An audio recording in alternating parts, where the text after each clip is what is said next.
रमेश, सुरेश, सीता, गीता, राम, श्याम, क्या सब एक जैसे हैं? नहीं, तो सबका टाइम टेबल सेम क्यों? हेलो एवरीवन, मेरा नाम है भूमिका चौहान। स्वागत है आप सभी का आज तक के बेस्ट टाइम टेबल वाले वीडियो में।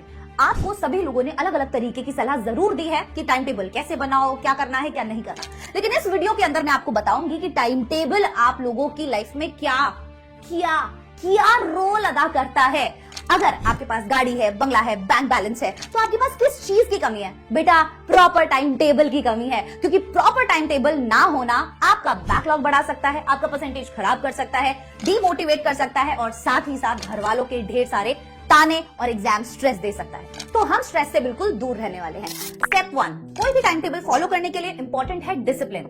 अगर आप अपना टाइम और अपना एनर्जी डिसिप्लिन के साथ लगाते हैं तो आप अपने गोल की तरफ 100% पहुंच पाते हैं।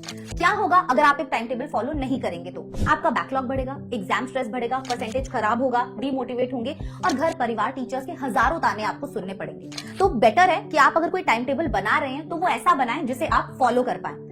हर रोज एक जैसा नहीं होता। हो सकता है किसी दिन आपका मन नहीं कर रहा, हो सकता है आपकी तबीयत खराब है, किसी शादी फंक्शन में जाना पड़ गया, किसी दोस्त ने बुला लिया, कोई मैच आ गया, ऐसी बहुत सारी चीजें आपके आसपास होंगी। हम कैसे उन सब चीजों को मेंटेन करके अपना टाइम टेबल भी फॉलो करते हैं, ये हमारे हाथ में है। 11th और 12th क्लास की सक्सेस 10th क्लास के स्केड्यूल्स और हैबिट्स पे डिपेंड करती है। अगर 10th क्लास में आपने बेस्ट हैबिट्स बना लिए तो वो आपको 11th और 12th में काम आएंगे, जिसके अंदर सबसे इंपॉर्टेंट है टाइम टेबल को फॉलो करना। तो आप कोशिश कीजिए कि चाहे आप बीमार हैं, चाहे आप कहीं जा रहे हैं, आप अपने गोल्स को और अपने टारगेट्स को कंप्लीट करने का कोई ऑल्टरनेट जरूर निकाल लें और उन्हें कंप्लीट करें एंड देन ही कोई और चीज में इन्वॉल्व हो।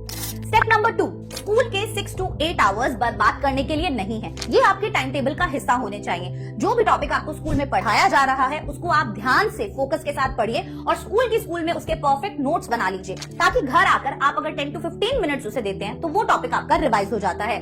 स्कूल के 6 से 8 घंटे जो कंपलसरी है जाना, अगर हम उन्हें बर्बाद कर देंगे तो हमारा टाइम और एनर्जी दोनों बर्बाद हो जाएगा एंड देन बाद के दिन में ना हमें पढ़ने का मन करेगा, ना टाइम टेबल फॉलो करने का, और हमारा बैकलॉग बढ़ता जाएगा। स्टेप नंबर 3, ट्यूशन और सेल्फ स्टडी इनवर्सली प्रोपोर्शनल है। ट्यूशन में अगर ध्यान से पढ़ लोगे तो सेल्फ स्टडी में कम ध्यान देना पड़ेगा। अगर ट्यूशन में ध्यान से नहीं पढ़ोगे तो सेल्फ स्टडी में ज्यादा टाइम देना पड़ेगा।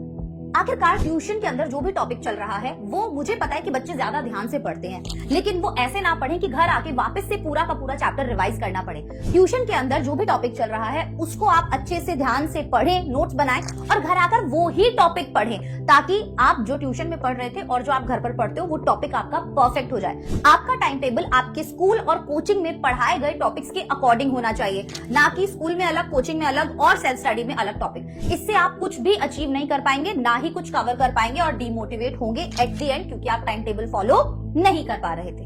क्या सिर्फ सेल्फ स्टडी, ट्यूशन, कोचिंग ही इंपॉर्टेंट है? स्टेप नंबर 4, आपको सेल्फ लव की भी जरूरत है। अपनी फैमिली के लिए टाइम, मस्ती, एक्सरसाइज, फ्रेंड्स के लिए टाइम, सभी कुछ निकालना बहुत जरूरी है। केवल स्कूल, कोचिंग ऑब्वियसली और सेल्फ स्टडी इंपॉर्टेंट नहीं है, बट इन सब चीजों को आपको ध्यान देना जरूरी है ताकि आप एनर्जेटिक फील कर पाएं, ताकि आप खुश रह पाएं और आपके अंदर जो मोटिवेशन है अपने टाइम टेबल को भी फॉलो करने का वो भी बढ़े। जब आप अपने लाइफ को बैलेंस करते हैं और अपना प्रॉपर टाइम यूज करते हैं तो आप अपने लिए भी टाइम निकाल पाते हैं। क्लास 10 के अंदर हमें बहुत सारे घंटे पढ़ने की जरूरत नहीं होती है, बट हमें ढंग से पढ़ने की जरूरत होती है। तो मैंने आपको जो पहले के 3 स्टेप्स में चीजें बताई, जब आप वो करेंगे तो ऑब्वियसली आपका घर पर आकर आपका होमवर्क, आपके नोट्स बनाने का टाइम, ये सब कुछ बच जाता है। आप उस सेल्फ स्टडी के टाइम पर क्वेश्चन प्रैक्टिस कर पाते हैं और एग्जाम के अंदर, टेस्ट के अंदर बेटर परफॉर्म कर पाते हैं। स्टेप नंबर 5, अपना टाइम टेबल अपने अकॉर्डिंग। अगर आपके कोई सब्जेक्ट्स वीक हैं तो आप अपना टाइम टेबल में उन सब्जेक्ट्स को ज्यादा टाइम दें और ज्यादा प्रायोरिटी दें।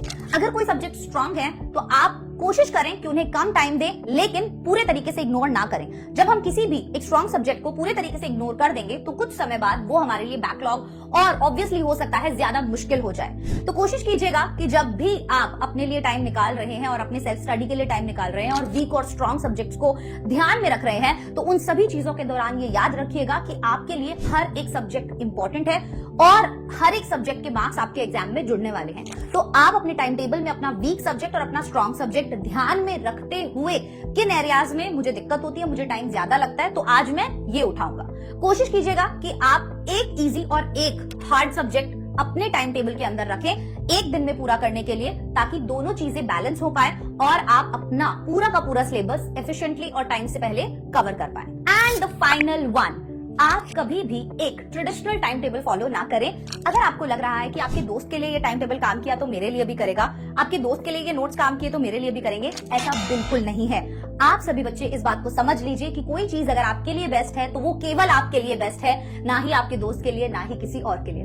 और अगर आज का ये वीडियो आप सभी बच्चों को पसंद आया तो फटाफट से वीडियो को लाइक कर दीजिए, चैनल को सब्सक्राइब कर दीजिए और आप जरूर बताइएगा कि पूरे दिन में आज तक का आपका बेस्ट पढ़ने का टाइम कौन सा है। Bye bye everyone, take care, all the best.